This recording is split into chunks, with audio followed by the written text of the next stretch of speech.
They call them rebels, they call them agitators, but history calls them heroes.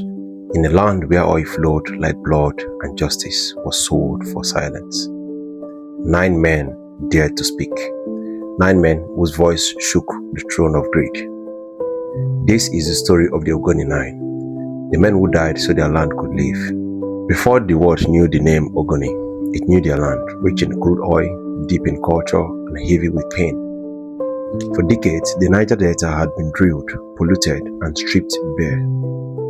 Pipelines cut through villages, rivers turned black, fish died, farms became wastelands. The people cried, but the world looked away, until a voice rose. Calm, intelligent, unafraid, the voice of Ken Saro-Wiwa. He was not just a writer, he was a vision, a teacher, an environmentalist, a man who turned words into weapons.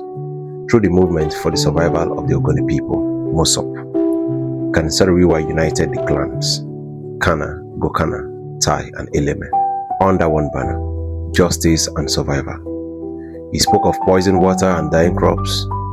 He demanded that Shell and the Nigerian government pay for the destructions of Ogoni land. But his words threatened powerful men. And in Nigeria of the 1990s, truth was a dangerous thing to speak. In 1993, the Ogoni people took a bold step. They banned oil companies from drilling on their land. It was peaceful, organized, and historic. But power does not forgive defiance. Soon, soldiers flooded Ogoni land. Villages were burned, men and women were beaten, arrested, and killed. And when 4 Ogoni chiefs were murdered in a clash, the military government blamed one man, Ken Saro-Wiwa. He and 8 others were arrested, accused of inciting the violence, and dragged into a trial that was never meant to be fair.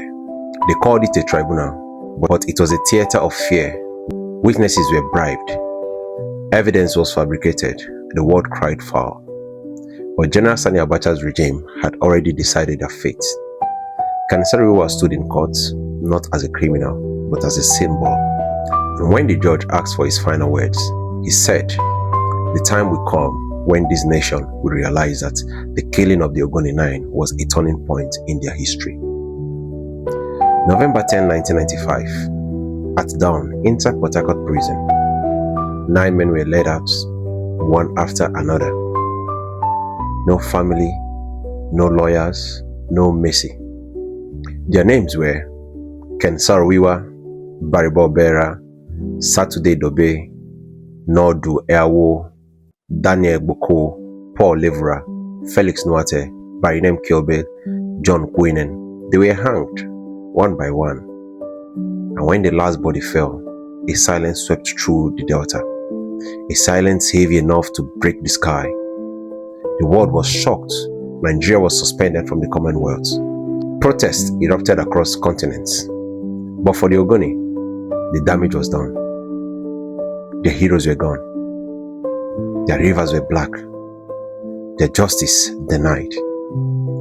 Yet, even in death, the Ogoni Nine became immortal. The sacrifices forced the world to finally look and finally ask questions about Shell, oil, and the blood of the Niger Delta. Decades later, their names still echo in classrooms, in protest chants, in the hearts of those who dare to speak truth to power. The Ogoni struggle became a symbol, not just for Nigeria, but for all oppressed voices. Because in the end, the government silenced 9 men, but could not silence an entire people. And as long as there is injustice, their spirits will rise from the rivers, the mangroves, and the memories of Ogoni land.